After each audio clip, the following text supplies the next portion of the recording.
Hello, guys and gals. Me, Mudahar, and ladies and gentlemen, I've been kind of up all night. I've been stressed. I think I have dodged a bullet, ladies and gentlemen. I really feel like I have. Now, I'm smiling and laughing, but let me tell you, last night how this all kind of started is I got into bed. I started trying to fall asleep. I was like, eyes were closed, and then I get a little ping on my phone, right? So it was a text message, and I have it set so that I don't get any random person's text messages or like an email after 9 o'clock. So when I get a text message, it's from my computer. And that's when my eyes spark wide open because something has either gone catastrophically fucking wrong or I don't know, maybe things have gone right. Generally speaking, it's usually the former. And let me tell you, last night, the nuclear bombs fell, okay? It was a nuclear level, destruction. Ladies and gentlemen, as you all know, I've talked about Linux quite a lot. Now, Linux comes in a lot of ways where there's so many different versions, right? You can get all these different styles of Linux that are out there. Some of them are popular, some of them are not, okay? And of course, if you look at the top Linuxes that you can install right now, one of them is CachyOS. Now, CachyOS is an Arch-based Linux distribution. And let me tell you, there's been such a nuclear-level bomb that everyone on the Arch Linux side has been freaking out because guess what? We just probably had one of the biggest malware payload days of all days. Now, I feel like I've dodged a bullet because, at the end of the day, I switched to a totally different style of Linux, ladies and gentlemen. I actually switched to this thing called Fedora Linux, which, aside from the name being a little bit interesting, this is a much more reserved version of Linux. It's supported by a lot of corporate backing. It generally keeps things very, very stable. You're not living life on the goddamn bleeding edge. But ladies and gentlemen, when you come from the magical world of Arch Linux, where you use, things like the OR, oh boy, it's stressful. So anyways, I threw a lot of terms at you, but let me start you off with what's going on. So basically, how do you install packages on Linux? How do you install programs? Well, underneath most Linux distributions, you go to a little software page, you go over here and you think, oh my god, I want to download Furry Fox. So you download Furry Fox from the App Store. But what if your program isn't in here? Well, ladies and gentlemen, I don't know. Let's imagine you want to, install something like RPCS3, right? Well, that emulator, actually it is right over here. Okay, so that example worked. What other example? I don't know, Shad PS4 or something, right? Oh, actually, that's also here. Fuck. Didn't know how well supported this stuff got lately, huh? Now, something you want isn't there. Typically in Linux, you have to add repositories or places for your, distribution to connect to where it can start sourcing packages and install them and basically update them in the background, right? Think of it like adding different app stores to your computer. Well, when it comes to Arch Linux, basically the most I guess you could say it's the vegans version of Linux where the users have to tell you that they use Arch, by the way. That's where the fucking catchphrase came from. Well, their ore got completely fucking grabbed. It got completely harvested. Not harvested, sorry. Basically, this is a place where if you don't have anything in your official repository, you go over here to install. Now, this is what we call a no man's land. Anybody can come here, build an entire, they can put whatever packages they want up here, whatever script, and you can grab the script and your system will install it. It's actually quite a powerful tool, right? If you don't have something in the official repos, it absolutely exists in the ore. Now, of course, one of the disclaimers that they have is OR packages are user-produced content. Any use of the provided files is at your own risk. And boy, what a risk it was. So even though that I switched, I actually didn't realize, man, I switched in the last 2 days, basically. I really fucking hope anything that I had installed on my main system, because you do tend to install a lot of things from the OR. Holy fuck, please God, do not have me infected. So I went through the painful habit of just going through my old installation, looking through any form of infection, looking at what I had downloaded, and thankfully, I was safe. I dodged a bullet. I think. I don't know. And basically, at this point, it adds stress where I'm like, please, I hope nothing that I was connected to was stolen. Because, again, I started to look at how deep the hack actually went, right? So at this moment in time, the people on the Linux side of things are like, guys, we should make the OR literally read-only until we delete all the fucking malware. I think this is too nuclear. I agree with making it read-only, but I feel like there should be exceptions for certain packages. I can't name any, but somebody else can. So right now, a lot of people are a little bit worried about situations, right? Some people are saying, hey, it seems like there's only orphan packages that are affected. We could pause adoption or introduce a human-in-the-loop approach. So a great way to kind of look at this is actually bring up a real script. So for instance, this is RuneScape launcher.git, for instance. And if you look at RuneScape launcher.git, right, this is an interesting package because obviously RuneScape's a very popular game. You're probably going to want to be playing this at some point.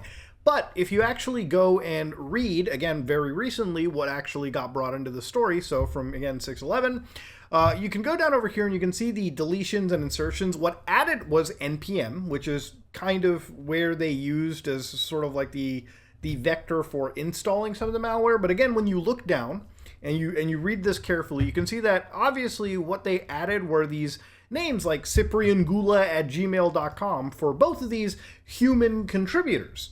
But again, when you go down, you can see really what was important was the npm install atomic lock file.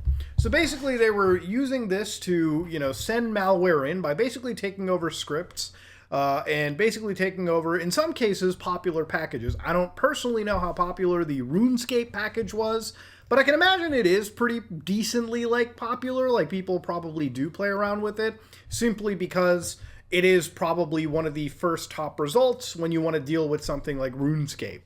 But yeah, it's great to visually see, again, where the threat lies.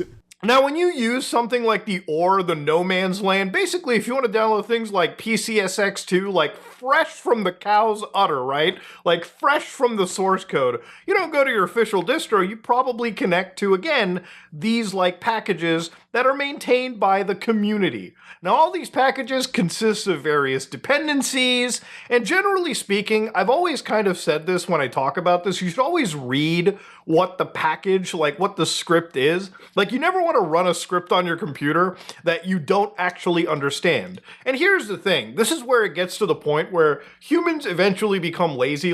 First off, nobody's gonna look at every fucking dependency and cross-reference that with shit that's infected. Nobody's gonna read every goddamn script. At some point, you pick what's the most popular, you install it, and you fuck off. And that level of laziness is what causes you to end up stressing at 4 a.m, hoping to God that none of your accounts or tokens ended up getting grabbed or leaked or stolen by some scumbag in the other side of the fucking world, okay? Jesus Christ. So literally, as of right now, a lot of people are noticing that, hey, it's not just from last night. Literally, as I'm speaking, there's some more shit that's being thrown out right at us, okay? Imagine having an entire operating system whose software distribution is based on trusting everyone around you. Well, that trust was broken. So anyways, ladies and gentlemen, to give you an idea, right, to bring up what's happening, the entire, what's going on over here is that the people behind this hack are taking over legitimate projects after the maintainers just abandoned them. So a project that was active back in 2021, somebody forgot about it now, some bot comes in, grabs ownership of it, and then modifies the actual instructions, the script like I mentioned, to download a malicious NPM file known as atomic lock file. So NPM is one of these things where if you've been following the NPM story, and I've talked about it quite a fair bit on my channel, NPM is like this online repository, basically, that people go to. And this repository currently has worms and all this crazy shit floating around it. Every other day, some package that's used by millions of people around the world just keeps getting grabbed, keeps getting used. At this point, it almost feels like this is like a fucking malware delivery service, right? So you always have to be careful. Now, the hackers in this case used NPM, used the ability to grab all these orphan all these orphan packages, and use them against the average person, the person who just installed shit and called it a day. And people who once trusted something, years ago, who didn't keep up with, the entire relationship from that package and whoever maintained it, maybe that person fucked off off. They don't know. Well, that got taken over by a bot. Now, of course, once these hackers ran such malware and it ended up on people's computers, there was a very good chance that, of course, ultimately, at the end of the day, they would hide using rootkits, for instance, inside the people's system, right? Using things like eBPF programs.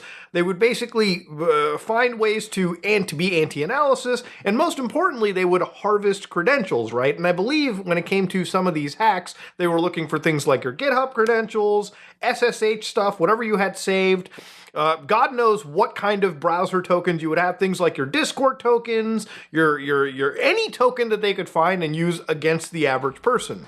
So it's one of the reasons, like, again, I'm not even joking. I don't ever sign into things like my YouTube channel on my main system. Anything that's fucking important, like doing my taxes, logging into my bank, looking at medical stuff, looking at really anything important, I have a completely different system that just handles that alone. And even then, even having all of these safeguards, you know, when you get in bed and you get that "you're fucked" text message from your computer, you're sitting there and you're thinking, oh God, what could be infected? And could it have grabbed something on my network as well? Depends on how far things get, right? You know, it's like going onto the internet, right? Like nobody ever tells you to just go onto the internet and download some random shit from the internet and run it on your computer, right? You know, back in the day when these EXE games like Sonic.exe were over there, you know, any of these games, for instance, if you downloaded this onto your computer and you ran an EXE file, you have to pretty much trust that these EXE files didn't just grab your computer. You might have enjoyed playing something like Sonic.exe, spooky stuff, but then you would realize that anything you downloaded on the internet has a possibility to attack your system. And so if you're not careful, you're screwed. It's the same issue with things like Windows, right? You wouldn't download a shady EXE file and run it on your main system and not expect you to not get hacked. The problem with things like Linux in this case is that instead of downloading EXEs, what we do is we just kind of download, you know, packages, and then we update those packages in the background as time goes on, right? Same thing with things like OR. You download a package once, and you probably just you sort of like autopilot your way through an update. You know, you're not just updating each and every single thing individually, it's kind of being done for you. And when that level of laziness kicks in, whoo! Bad situations can happen. Look, I've always made videos where I've like gotten down over here, I've squatted my ass cheeks apart and taken a fat dump over Microsoft and Apple and really any company when something bad happens. But this is one of those situations where, you know, if you use Linux, one of the things about it is you have to be, and this might sound kind of douchey saying it, you have to be a little technically apt to be using something like Linux, because this is one of those scenarios where whenever I tell you like, hey, never download something off the internet and use it, even if I use it in a video, always use something on your own risk. Linux and really any open source software like this, you take that saying and you just ram it up to like 11. You just jam it up and you get even more fucking paranoid as you use your system. There's a good chance that had I been still using Linux and I just would not have given a shit about the various packages that I've, because there's definitely stuff that I install kind of on autopilot because I think, hey, if it's super popular, everyone's going to be fine and it's going to be monitored. But really, until the bomb drops and the nuclear weapons go off, you actually have no fucking idea how bad things really are until, of course, stuff like this happens. So yeah, ladies and gentlemen, huge, massive Linux hack. And to be honest with you, I don't know if I've truly dodged a fucking bullet. I want to believe that I did, but I really won't know. You know, I only switched to like Fedora like a day or two ago. And again, depending on how this stuff has gone, maybe it has lasted, maybe it has happened, maybe we still have yet to examine every single thing here. But I hope I dodged a bullet. If not, I guess you'll see my channel being hacked by some crypto scammer or something being grabbed, man. Stressful shit. But you know, it is the one time that I'll say is having like a local AI bot just running and monitoring all of this crap has actually come to my favor, because waking up at like 3 a.m. again, like just half asleep, like trying to get to bed and getting over to my computer, making sure everything's good, and then researching this is fun in its own little way. I am out. If you like what you saw, please like, comment, and subscribe. Dislike if you dislike it. See you later.